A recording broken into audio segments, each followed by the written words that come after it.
ನಮಸ್ಕಾರ ವೀಕ್ಷಕರೇ, ಶ್ರೀ ಪ್ರತ್ಯಂಗಿರಾ ದೇವಿಯ ಅಭಯಂ ವಿಶೇಷ ಕಾರ್ಯಕ್ರಮಕ್ಕೆ ಸ್ವಾಗತ. ನಾನು ಕಾವ್ಯ. ವೀಕ್ಷಕರೇ, ಇವತ್ತಿನ ಕಾರ್ಯಕ್ರಮದಲ್ಲಿ ಗುರೂಜಿಯವರ ಆಧ್ಯಾತ್ಮಿಕತೆಯ ಸಾಧನೆ ಜೊತೆಗೆ ಪ್ರತ್ಯಂಗಿರಾ ದೇವಿ ದೇವಸ್ಥಾನವನ್ನ ಯಾವಾಗ ಪ್ರತಿಷ್ಠಾಪನೆ ಮಾಡಿದ್ರು, ದೇವಿಯನ್ನ ಪ್ರತಿಷ್ಠಾಪನೆ ಮಾಡೋದಕ್ಕೆ ಯಾವ ವರ್ಷ ಶುರು ಮಾಡಿದ್ರು, ಯಾವಾಗ ಕಂಪ್ಲೀಟ್ ಆಯಿತು, ಜೊತೆಗೆ ಡಿಸೆಂಬರ್ 16ನೇ ತಾರೀಕು ಗುರೂಜಿಯವರ ಹುಟ್ಟಿದಬ್ಬ ಇರೋದ್ರಿಂದ ದೇವಸ್ಥಾನದಲ್ಲಿ ವಿಶೇಷ ಪೂಜೆ ಪುನಸ್ಕಾರಗಳು ಕೂಡ ನಡೆಯುತ್ತೆ. ಜೊತೆಗೆ ಗುರುವಂದನ ಕಾರ್ಯಕ್ರಮ ಕೂಡ ನಡೆಯುತ್ತೆ. ಗುರುವಂದನ ಕಾರ್ಯಕ್ರಮದ ವಿಶೇಷತೆ ಬಗ್ಗೆ ಕೂಡ ತಿಳಿಸ್ಕೊಡ್ತಾರೆ. ಇದೆಲ್ಲದರ ಬಗ್ಗೆ ತಿಳಿಸ್ಕೊಡಲು ನಮ್ಮ ಜೊತೆಗಿದ್ದಾರೆ ಶ್ರೀ ಪ್ರತ್ಯಂಗಿರಾ ದೇವಿ ಮಹಾ ಸಂಸ್ಥಾನದ ಸಂಸ್ಥಾಪಕರು, ಶ್ರೀ ಚಕ್ರ ಉಪಾಸಕರು ಹಾಗೂ ಧರ್ಮದರ್ಶಿಗಳು ಆಗಿರುವಂತಹ ಡಾಕ್ಟರ್ ಶ್ರೀ ಸುಪ್ರೀತ್ ಗುರೂಜಿ ಅವರು. ಬನ್ನಿ, ಅವರನ್ನ ಕಾರ್ಯಕ್ರಮಕ್ಕೆ ಸ್ವಾಗತಿಸೋಣ. ಗುರುಗಳೇ ನಮಸ್ತೆ, ಕಾರ್ಯಕ್ರಮಕ್ಕೆ ಸ್ವಾಗತ. ನಮಸ್ತೆ. ಎಸ್ ಗುರುಗಳೇ, ಶ್ರೀ ಪ್ರತ್ಯಂಗಿರಾ ದೇವಿ ದೇವಸ್ಥಾನದ ನಿರ್ಮಾಣದ ಬಗ್ಗೆ ತಿಳಿದುಕೊಳ್ಳೋದಕ್ಕೂ ಮುಂಚೆ ನಿಮ್ಮ ಆಧ್ಯಾತ್ಮಿಕತೆಯ ಸಾಧನೆ ಬಗ್ಗೆ ತಿಳಿಸ್ಕೊಡಿ ಗುರುಜಿ. ಜೈ ಪ್ರತ್ಯಂಗಿರಾ ದೇವಿ ಎಂಬಾಳ್. ಸಮಸ್ತ ವೀಕ್ಷಕ ಬಾಂಧವರಿಗೆ ಮಹಾಪ್ರತ್ಯಂಗಿರಾ ದೇವಿ ಸನ್ನಿಧಾನಕ್ಕೆ ಸ್ವಾಗತ, ಸುಸ್ವಾಗತ. ಪ್ರತ್ಯಂಗಿರಾ ದೇವಿ ದೇವಾಲಯವೇ ನಮ್ಮ ಆಧ್ಯಾತ್ಮಿಕ ಸಾಧನೆ.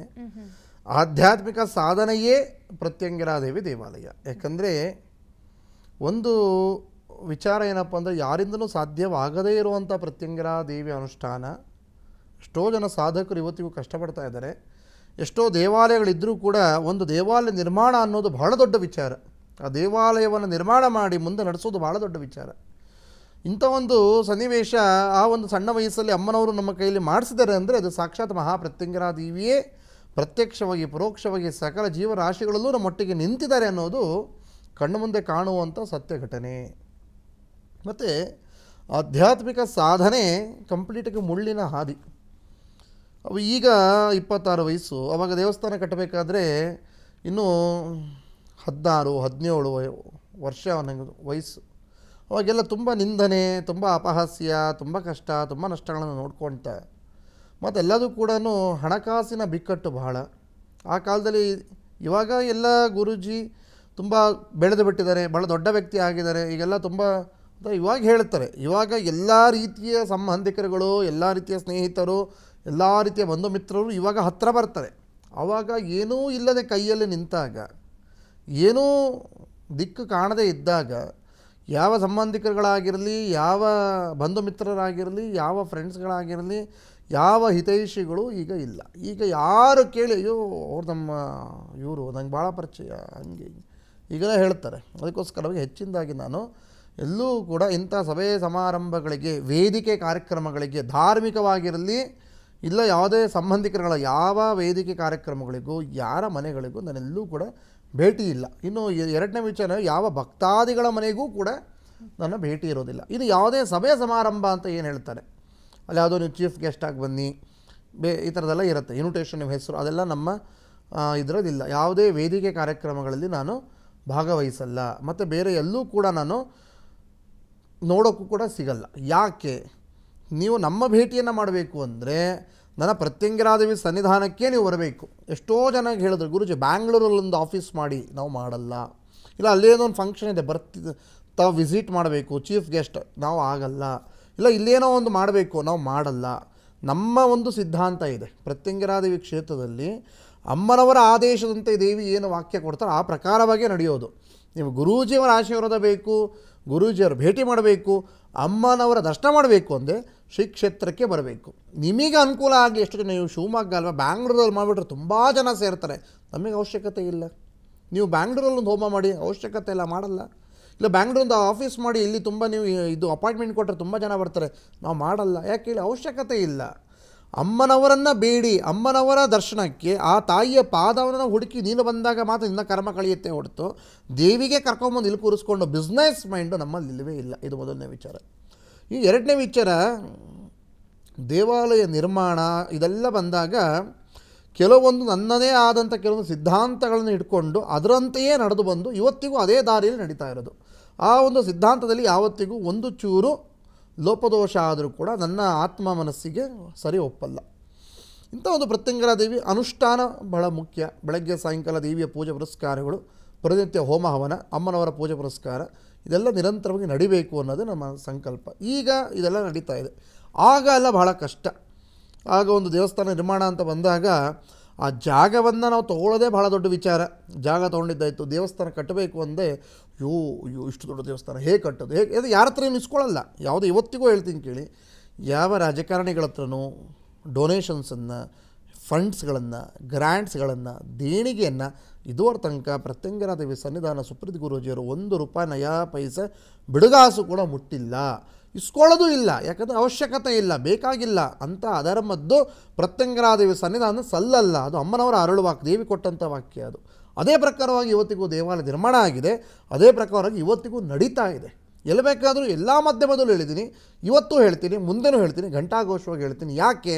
ಸತ್ಯವಾಗಿ ಇರೋದರಿಂದ, ನಾವು ಧರ್ಮವಾಗಿರೋದ್ರಿಂದ ಅಂಜಿಕೆ ಅನ್ನೋ ಪ್ರಶ್ನೆಯೇ ಇಲ್ಲ ಅಂತ. ಇನ್ನು ಎರಡನೇ ವಿಚಾರ, ಎಷ್ಟು ಮಟ್ಟಿಗೆ ಅಂದರೆ ಪ್ರತಿಯೊಂದು ನಮ್ಮ ತಾಯಿ ಆಗಿರ್ಬೋದು, ನಮ್ಮ ತಂದೆ ಆಗಿರ್ಬೋದು, ತಮ್ಮನಾಗಿರ್ಬೋದು, 3 ಜನ ನಾವು ಈ ಕೂಲಿ ಕಾರ್ಮಿಕರ ಥರ ದೇವಸ್ಥಾನದಲ್ಲಿ ಕೆಲಸವನ್ನು ಮಾಡ್ತಾ ಇರೋದು ಇವತ್ತಿಗೂ, ಮತ್ತು ಅವತ್ತಿಗೂ, ಮತ್ತು ಮುಂದೇನು ಅಮ್ಮನವರ ಸೇವಕರೇ ನಾವು ಇವತ್ತಿಗೂ ಆಗಿರೋದು. ದೇವಸ್ಥಾನ ಕಟ್ಟಬೇಕಂದ್ರೆ ಒಳ ಉಳೋದ್ರಿಂದ ಹಿಡಿದು, ಮಣ್ಣು ಎತ್ತಾಕೋದ್ರಿಂದ ಹಿಡಿದು, ಇಟ್ಕೆ ಎತ್ತಾಕೋದ್ರಿಂದ ಹಿಡಿದು, ಕಲ್ಲು ಬಡಿಯೋದ್ರಿಂದ ಹಿಡಿದು, ಸಿಮೆಂಟ್ ಕಲಿಸೋದ್ರಿಂದ ಹಿಡಿದು, ಕ್ಯೂರಿಂಗ್ ಮಾಡೋದ್ರಿಂದ ಹಿಡಿದು ಪ್ರತಿಯೊಂದು ಕೆಲಸಗಳು ಗುರೂಜಿಯವರು ಮಾಡಿದ್ದಾರೆ, ಇವತ್ತಿಗೂ ಮಾಡ್ತಾರೆ. ಇವತ್ತಿಗೂ ಡೈಲಿ ಬೆಳಗ್ಗೆ ಎದ್ದು ಹಸುಗಳಿಗೆ ಸ್ನಾನ ಮಾಡಿಸೋದಾಗಿರ್ಬೋದು ಗುರೂಜಿನೇ ಮಾಡೋದು, ಇವತ್ತಿಗೂ ಹಸುವಿನ ಕೊಟ್ಟಿಗೆ ಕ್ಲೀನ್ ಮಾಡೋದು ಗುರೂಜಿನೇ ಮಾಡೋದು, ಹಸುವಿನ ಹಾಲು ಕರೆಯೋದು ಗುರೂಜಿನೇ ಮಾಡೋದು, ಮನೇಲಿ ಅಡುಗೆ ಕೆಲಸ ಎಲ್ಲ ಗುರೂಜಿನೇ ಮಾಡೋದು. ಇವತ್ತೆಲ್ಲ ನಾನು ಭಾಳ ಚೆನ್ನಾಗಿದ್ದೀನಿ ಅಂತ ಹಳೇದು ಯಾವುದೂ ಕೂಡ ಮರೆತಿಲ್ಲ.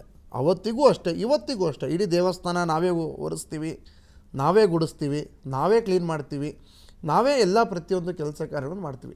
ಆವಾಗ ಒಬ್ಬರೇ ಮಾಡ್ತಾಯಿದ್ವಿ, ಈಗ ಜೊತೆಗೆ ಒಂದು 4 ಜನ ಭಕ್ತರು, ಶಿಷ್ಯಂದರು, ಇಲ್ಲ ಅನುಯಾಯಿಗಳು ಅಂತ ಜೊತೆಲಿರ್ತಾರೆ. ಆವಾಗ ದೇವಸ್ಥಾನ ಸಣ್ಣ ಮಟ್ಟದಲ್ಲಿತ್ತು, ಈಗ ದೇವಸ್ಥಾನ ಭಾಳ ದೊಡ್ಡ ಮಟ್ಟದಲ್ಲಿ ಬೆಳೆದು ಬಿಟ್ಟಿದೆ. ಆವಾಗ ಒಂದು ಕೆಲಸ ಮಾಡಬೇಕಾಗಿತ್ತು, ಈಗ 10 ಕೆಲಸ ಮಾಡಬೇಕಾಗತ್ತೆ. ದೇವ್ರು ಕೊಟ್ಟಿರೋದು 2 ಕೈ, ಎಷ್ಟು ಸಾಧ್ಯ ಆಗುತ್ತೋ ಅಷ್ಟರ ಮಟ್ಟಿಗೆ ಮಾಡ್ಕೊಂಡು ಹೋಗೋಂಥ ಪ್ರಯತ್ನವನ್ನು ಮಾಡ್ತಾನೇ ಇದ್ದೀವಿ. ಅಂದರೆ ಅವಾಗೆಲ್ಲ ಒಂದೊಂದು ವಿಚಾರಕ್ಕೂ ಭಾಳ ಕಷ್ಟ ಅಮ್ಮ. ಏನೊಂದು ಮೂಟೆ ಸಿಮೆಂಟ್ ತರಿಸ್ಬೇಕು, ಒಂದು ಇಡಿಕೆ ತರಿಸ್ಬೇಕು, ಆ ಕೂಲಿ ಕಾರ್ಮಿಕರಿಗೆ ಒಂದು ಕೂಲಿ ಕೊಡಬೇಕು ಅಂದ್ರೂ ಅಯ್ಯೋ ಆ ಸಣ್ಣ ವಿಚಾರ ಹೇಳ್ತೀವಿ. ಕ್ಯೂರಿಂಗ್ ಮಾಡಬೇಕು ಅಂದರೆ ಕ್ಯೂರಿಂಗ್ ಮಾಡೋದಕ್ಕೆ ಆ ಕಾಲದಲ್ಲೆಲ್ಲ ಒಂದು ಕೂಲಿ ಅಂತ ಕೊಡಬೇಕಾಗಿತ್ತು, 700-800 ರೂಪಾಯಿ ನಾನು ದೇವಸ್ಥಾನ ಕಟ್ಟೋ ಟೈಮಲ್ಲಿ. ಅಯ್ಯೋ ಅಷ್ಟು ಉಳಿದ್ರೆ ಎಷ್ಟು ಆಗುತ್ತಲ್ಲ ಅಂಥೇಳಿ ನಾವೇ ಆ ಕ್ಯೂರಿಂಗ್ ಮಾಡೋದು, ಅಲ್ಲಿಂದ ಸಿಮೆಂಟ್ ಮೂಟೆಗಳನ್ನ ಎತ್ತಾಕೋದು, ಇಟ್ಕೆಗಳನ್ನು ಎತ್ತಾಕುವಂಥದ್ದು, ಇದೆಲ್ಲ ನಾವೆಲ್ಲರೂ ಮಾಡಿದ್ದೀವಿ. ನಮ್ಮ ಮನೇಲಿ ನಮ್ಮ ತಂದೆ ಮಾಡಿದ್ದಾರೆ, ನಮ್ಮ ತಾಯಿ ಮಾಡಿದ್ದಾರೆ, ನಾವು ಮಾಡಿದ್ದೀವಿ. ಇಷ್ಟು ಸಮರ್ಪಣಾ ಮನೋಭಾವದಿಂದ ದೇವಾಲಯ ನಿರ್ಮಾಣ ಆಗಿರೋದು. ಎಲ್ಲೋ ಒಂದು ಕಡೆ ಹೋದ್ವಿ, ಏನೋ ಒಂದು ದೇಣಿಗೆ ಇಸ್ಕೊಂಬಂದ್ವಿ, ಅಲ್ಲಿ ತೊಗೊಂಬಂದು ಅದೊಂದು ಫೋಟೋ ಹಾಕಿಸ್ತೀವಿ, ಆ ಲೈಟ್ ಮೇಲೆ ಒಂದೊಂದು ಹೆಸರು ಹಾಕಿಸ್ತೀನಿ, ಆ ಫ್ಯಾನ್ ಕೊಡ್ತಾರೆ ಅದ್ರ ಮೇಲೆ ಒಂದು ಹೆಸರು ಹಾಕಿಸ್ತೀವಿ. ಯಾರೋ ಕೊಟ್ಟರು ತೊಗೊಂಬಂದು ನಾನಿಲ್ಲ ಹಾಕಿ ದೊಡ್ಡ ಮನುಷ್ಯ ಆಗಿರೋದಲ್ಲ, ಯಾರೋ ದೇಣಿಗೆ ಕೊಡ್ತಾರೆ ಅದನ್ನ ಇಸ್ಕೊಂಬರೋದು, ಇಲ್ಲಿ ತೊಗೊಂಬಂದು ಹಾಕೋದು, ನಾವು ಮಾಡಿದ್ವಿ ಅಂತ ನಾವು ದೊಡ್ಡ ಮನುಷ್ಯರಾಗಿರೋದಲ್ಲ. ಪ್ರತಿಯೊಂದೂ ಕೂಡ ನಮ್ಮ ಕೈಯಾರ ಶ್ರಮಪಟ್ಟು ಹಗಲು ರಾತ್ರಿ ಅನ್ನೋದೇ ಕೂತ್ಕೊಂಡು ಮಾಡಿರೋವಂಥದ್ದು. ನೀರಿಲ್ಲ ದೇವಸ್ಥಾನದಲ್ಲಿ, ಬೋರ್ವೆಲ್ಲು, ರಾತ್ರಿ 12 ಗಂಟೆ 1 ಗಂಟೆ ರಾತ್ರಿ 2 ಗಂಟೆ ತನಕ ಕೂತ್ಕೊಂಡು ಬೋರ್ವೆಲ್ ಒರೆಸೋದಕ್ಕೆ ಪ್ರತಿಯೊಂದು ರೂಪಾಯಿ ಕೂಡ ಜೋಡಿಸಿ ದೇವಸ್ಥಾನದಲ್ಲಿ ಬೋರ್ವೆಲ್ ಹಾಕ್ಸಿರೋದಾಗಿರ್ಬೋದು. ಕರೆಂಟ್ ಇಲ್ಲ, ಅಲ್ಲಿ ಹೋದಾಗ ನಾವು ದೇವಸ್ಥಾನ ಕಟ್ಟಬೇಕಾದ್ರೆ ಕರೆಂಟ್, ಇಡೀ ರೋಡಲ್ಲೇ ಕರೆಂಟ್ ಇಲ್ಲ, ಅದಕ್ಕೆ ಎಲೆಕ್ಟ್ರಿಸಿಟಿ ಏನೇನೋ ಮಾಡಿ ಕರೆಂಟ್ ವ್ಯವಸ್ಥೆಗಳನ್ನ ಮಾಡಿಸಿರುವಂಥದ್ದು. ಇನ್ನು ಬರುವಂಥ ಭಕ್ತಾದಿಗಳಿಗೆ ಅಕ್ಕಪಕ್ಕ ಒಂದು ಸಣ್ಣ ಹೋಟೆಲ್, ಊಟ ಕೂಡ ಇಲ್ಲ. ಅವಾಗ ದೇವಸ್ಥಾನ ಅಂತ ಬಂದಾಗ ಇವಾಗೆಲ್ಲ ಏರ್ಪೋರ್ಟ್ ಆಗಿದೆ, ಈಗ ಅಭಿವೃದ್ಧಿ ಆಗಿದೆ. ಆವಾಗ ನಾವು ಹೋದಾಗ ಏರ್ಪೋರ್ಟ್ ಎಲ್ಲ ಯಾವೊಂದು ವಿಚಾರನೂ ಇರಲಿಲ್ಲ, ಕಾಡಿದ್ದಂಗೆ ಇತ್ತು. ಪ್ರತಿಯೊಂದು ವಿಚಾರಗಳು ನಾವೇ ಅಡುಗೆ ಮಾಡಬೇಕಾಗಿತ್ತು, ಪ್ರತಿಯೊಂದು ದೇವಸ್ಥಾನಕ್ಕೆ ಅಡುಗೆ ಮಾಡಿ ಬಡಿಸ್ಬೇಕಾಗಿತ್ತು ಭಕ್ತಾದಿಗಳಿಗೆ. ಅಂದರೆ ಭಕ್ತರ ಸಂಖ್ಯೆ ಅಂತೂ ಬರ್ತಾ ಇದೆ, ಇವತ್ತಿಗೂ ಭಕ್ತರ ಸಂಖ್ಯೆ ಜಾಸ್ತಿ ಆಗಿದೆ. ಅಂದರೆ ಬಂದಂಥವ್ರಿಗೆ ವ್ಯವಸ್ಥೆ ಆಗಬೇಕಲ್ಲ. ಇವತ್ತಿಗೂ ಸರಿಸುಮಾರು 5,000 ಜನರಿಗೆ ಗುರೂಜಿಯವರು ಒಬ್ಬರೇ ಅಡುಗೆ ಮಾಡ್ತಾರೆ. ಇದು ಯಾರು ನಂಬಲಿ ಬಿಡಲಿ. ದೊಡ್ಡ ದೊಡ್ಡ ಪಾತ್ರೆಗಳು, 25 kg ಒಂದು ಮೂಟೆ ಅಕ್ಕಿ, 3 ಮೂಟೆ ಅಕ್ಕಿ ಹಾಕಿ ಬೇಯಿಸುವಂಥ ಪಾತ್ರೆಗಳಿದೆ ನಮ್ಮ ದೇವಸ್ಥಾನ, ದೊಡ್ಡ ದೊಡ್ಡ ಪಾತ್ರೆಗಳು. ನಾವೇ ಅಡುಗೆ ಮಾಡ್ತಾಯಿದ್ದೀವಿ. ಇವತ್ತಿಗೂ ಸ್ವಲ್ಪ ಏನೋ ಒಂದು 200-300 ಜನ ಏಕ್ದಮ್ ದೇವಸ್ಥಾನಕ್ಕೆ ಬಂದುಬಿಡ್ತಾರೆ. ತಕ್ಷಣದಲ್ಲಿ ಒಲೆ ಹಚ್ಚಿ ಈ ಕಡೆ ಒಂದು ಅನ್ನ ಬೇಯಿಸೋಕ್ಕಿಟ್ಟು ಈ ಕಡೆ ಏನಾದರೂ ಒಂದು ಸಾರೋ ರಸಮ್ಮ ಹುಳಿನೋ ಮಾಡಿ ಏನಾದರೂ ಮಾಡಿ ಜನಗಳಿಗೆ ಖಾಲಿ ಹೋಗಬಾರ್ದು, ಬಂದ ಭಕ್ತಾದಿಗಳು ಊಟ ಇಲ್ಲದೆ ಹೋಗಬಾರ್ದು ಅನ್ನೋ ಸಂಕಲ್ಪ ನಮ್ಮ ತಾಯಿಯವರು ಅವತ್ತಿನಿಂದಲೂ ಇವತ್ತಿನ ತನಕನೂ ಬಂದ ಭಕ್ತರಿಗೆ ಆ ಪ್ರಸಾದ ವಿನಿಯೋಗ, ಆ ಒಂದು ಕೆಲಸ, ಆ ಒಂದು ಕಾರ್ಯ. ರಾತ್ರಿ 12 ಗಂಟೆ ಆಗುತ್ತೆ, 1 ಗಂಟೆ ಆಗುತ್ತೆ ಮನೆ ಬರೋದು ಅಮಾವಾಸ್ಯೆ ದಿವಸ. ಪ್ರತಿಯೊಂದು ಕೂಡ ನಮ್ಮದು, ನಮ್ಮ ಭಕ್ತರು ನಮ್ಮನ್ನು ನಂಬಿ ಬಂದಿದ್ದಾರೆ. ಆ ದೇವಿಗೆ ಎಷ್ಟು ನಂಬಿಕೆ ಇಟ್ಟಿದ್ದಾರೋ, ಆ ಗರ್ಭಗುಡಿಲಿ ಕೂತಿರೋ ಅಮ್ಮನವ್ರಿಗೆ ಎಷ್ಟು ನಮಸ್ಕಾರ ಮಾಡ್ತಾರೋ ಅಷ್ಟೇ ನಮಸ್ಕಾರ ಗುರೂಜಿಯವ್ರ ಪಾದಕ್ಕೆ ಮಾಡ್ತಾ ಇದ್ದಾರೆ ಜನ. ಅದಕ್ಕೆ ಪ್ರಾಮಾಣಿಕವಾಗಿರಬೇಕು. ಆ ಗುರೂಜಿಯವರಲ್ಲಿ ಆ ತಾಯಿಯನ್ನು ಕಾಣ್ತಾ ಇದ್ದಾರೆ ಭಕ್ತರು. ಅದನ್ನು ನಿಷ್ಕಲ್ಮಶವಾಗಿರೋಂಥ ಅವರ ಭಕ್ತಿಗೆ ನಾವು ಮೋಸ ಮಾಡಬಾರ್ದು, ನಾವು ಪ್ರಾಮಾಣಿಕವಾಗಿರಬೇಕು. ಆ ಕ್ಷೇತ್ರದಲ್ಲಿ ಮುಂದೆ ನಡೆಸೋದಕ್ಕೆ ಯಾವೆಲ್ಲ ಬೇಕು ಆ ಕಾರ್ಯವನ್ನು ಮಾಡಬೇಕು, ಪ್ರಾಮಾಣಿಕವಾಗಿ ಮಾಡಬೇಕು, ಕ್ಷೇತ್ರ ಮುಂದೆ ನಡಿಬೇಕು, ಬರುವಂಥ ಭಕ್ತರ ಕಷ್ಟ ಕಾರ್ಪಣ್ಯಗಳು ಪರಿಹಾರವಾಗಬೇಕು ಅಂತ. ಯಾಕಂದರೆ ಎಲ್ಲರೂ ಅನ್ಕೊಂಡ್ಬಿಟ್ಟಿದ್ದಾರೆ ಗುರೂಜಿ ದಿನ ಬೆಳಗಾದೆ ಒಂದೊಂದು ಟಿ ವಿ ಚಾನಲ್ ಬರ್ತಾರೆ, ಪ್ರತಿದಿನ ಒಂದೊಂದು ಕಾರ್ಯಕ್ರಮಗಳು ಕೊಡ್ತಾ ಇರ್ತಾರೆ, ಅವರು ಐಷಾರಾಮಿ ಕಾರುಗಳಲ್ಲೇ ಓಡಾಡ್ಕೊಂಡಿರ್ತಾರೆ ಅಂತ ಮಾತ್ರ ಅಂದ್ಕೊತಾರೆ. ಗುರೂಜಿಯವ್ರ ಹತ್ರ ಐಷಾರಾಮಿ ಕಾರುಗಳಲ್ಲಿ ಓಡಾಡೋದು ಮಾತ್ರ ಕಾಣುತ್ತೆ. ಆದರೆ ಬೆಳಗ್ಗೆ 5 ಗಂಟೆಗೆ ಎದ್ದು ಗುರೂಜಿಯವರು ಹಸುವಿನ ಎಲ್ಲ ಕೊಟ್ಟಿಗೆ ಕ್ಲೀನ್ ಮಾಡೋದು ಭಕ್ತರಿಗೆ ಕಾಣಲ್ಲ. ಅದು ತೊಗೊಂಬಂದು ಟಿ ವಿ ಚಾನಲಲ್ಲಿ ತೋರ್ಸೋಕ್ಕಾಗಲ್ಲ. ವೀಕ್ಷಕರೇ, ನೀವು ಯಾವುದೇ ರೀತಿಯ ಸಮಸ್ಯೆಯನ್ನು ಎದುರಿಸ್ತಾ ಇದ್ರೆ ಪ್ರತಿ ಭಾನುವಾರ ಗುರೂಜಿಯವರನ್ನು ನೀವು ನೇರವಾಗಿ ಭೇಟಿ ಮಾಡಿ ನಿಮ್ಮ ಸಮಸ್ಯೆಗೆ ಪರಿಹಾರವನ್ನು ಕಂಡುಕೊಳ್ಬೋದು. ಇನ್ನು ನಾಳೆ ಡಿಸೆಂಬರ್ 16ನೇ ತಾರೀಕು ಗುರೂಜಿಯವರ ಹುಟ್ಟಿದಬ್ಬದ ಪ್ರಯುಕ್ತ ದೇವಸ್ಥಾನದಲ್ಲಿ ವಿಶೇಷ ಪೂಜೆ ಪುನಸ್ಕಾರಗಳು ನಡೆಯುತ್ತೆ. ಜೊತೆಗೆ ಗುರುವಂದನ ಕಾರ್ಯಕ್ರಮ ಕೂಡ ನಡೆಯುತ್ತೆ. ಅದರಲ್ಲಿ ನೀವು ಕೂಡ ಭಾಗಿಯಾಗಬಹುದು. ಗುರುಗಳ ಈಗಾಗಲೇ ಮಾತನಾಡ್ತಾ ಇದ್ರಿ, ನೀವು ದೇವಸ್ಥಾನದ ನಿರ್ಮಾಣದ ಸಂದರ್ಭದಲ್ಲಿ ಪಟ್ಟಂತಹ ಕಷ್ಟಗಳು, ನಿಮ್ಮ ಆಧ್ಯಾತ್ಮಿಕ ಸಾಧನೆಗಳ ಬಗ್ಗೆ ತಿಳಿಸ್ತಾ ಇದ್ರಿ. ಜೊತೆಗೆ ಈ ದೇವಸ್ಥಾನದ ಕೆಲಸ ಕಾರ್ಯಗಳು ಯಾವಾಗ ಶುರುವಾಯಿತು, ನಿರ್ಮಾಣವನ್ನು ಮಾಡೋದಕ್ಕೆ ಯಾವಾಗ ಶುರು ಮಾಡಿದ್ರಿ ಅಂತ? ದೇವಸ್ಥಾನ ನಿರ್ಮಾಣ 2015ನೇ ಇಸ್ವಿಯಿಂದ ಪ್ರಾರಂಭ ಆಗಿದ್ದಮ್ಮ. 2015ನೇ ಇಸ್ವಿಯಿಂದ ಈಗ 2023 ಬಂದರೂ ಕೂಡ ಒಂದು ದಿನ ಕೂಡ ಒಂದು ಕೆಲಸ ಕಾರ್ಯ ನಿಂತಿಲ್ಲ. ಒಂದಾದ್ಮೇಲೆ ಒಂದು ಕೆಲಸಗಳು, ಒಂದಾದ್ಮೇಲೆ ಒಂದು ಅಭಿವೃದ್ಧಿ ಕಾರ್ಯಗಳು, ಒಂದಾದ್ಮೇಲೆ ಒಂದೊಂದು ರೀತಿಯ ಒಂದು ದೇವಸ್ಥಾನದಲ್ಲಿ ಹೊಸ ಹೊಸ ರೂಪುರೇಷೆಗಳು ನಿರ್ಮಾಣ ಆಗ್ತಾನೇ ಇದೆ. ಕೆಲಸ ಮಾಡಿದ್ವಿ ಮುಗಿಸಿದ್ವಿ ಇಲ್ಲಿಗೆ ಮುಗೀತು ಅನ್ನೋದೇ ಇಲ್ಲ.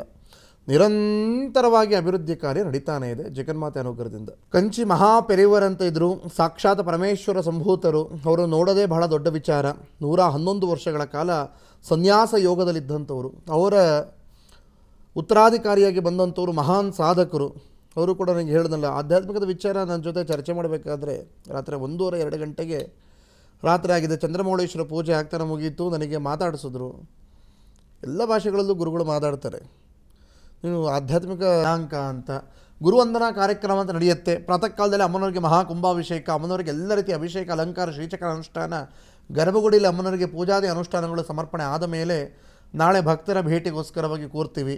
ಭಕ್ತರು ಎಲ್ಲ ರೀತಿಯ ಒಂದು ಏನೇನೋ ಅವರು ಉತ್ತರ ಕರ್ನಾಟಕದಿಂದ, ಗದಗು, ರಾಯಚೂರು, ಗುಲ್ಬರ್ಗ, ಚಿಂತಾಮಣಿ, ಯಾವುದ್ಯಾವುದೋ ಊರಿಂದ ಗುರೂಜಿಯವ್ರಿಗೆ ಏನೋ ಒಂದು ಮಾಡಿದ್ದೀವಿ. ಎಷ್ಟೋ ನನ್ನ ಭಕ್ತರಿಗೆ ಗೊತ್ತು ಈ ಥರದೆಲ್ಲ ಗುರೂಜಿಯವರ ಮನೆಯಲ್ಲಿ ತಾಯಿ ಇಲ್ಲ ಅಂತ. ಏನೇನೋ ಒಂದು ತಿನಿಸುಗಳನ್ನು, ಖಾದ್ಯಗಳನ್ನು, ಊಟ ತಿಂಡಿಗಳನ್ನು ಮಾಡ್ಕೊಂಬರ್ತಾರೆ.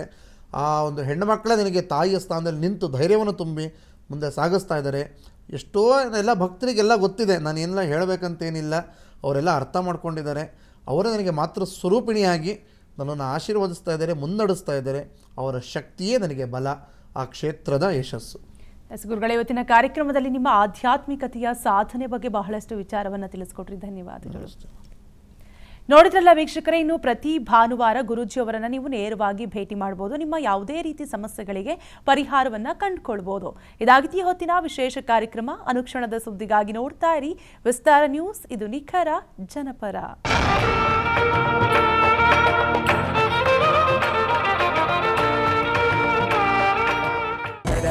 ತಗಿಟದೋಂ ತಗದ ಗಿಟದೋಂ ಧ್ರುಗುದ ಗಿಟದಿ ಗಿಟದೋಂ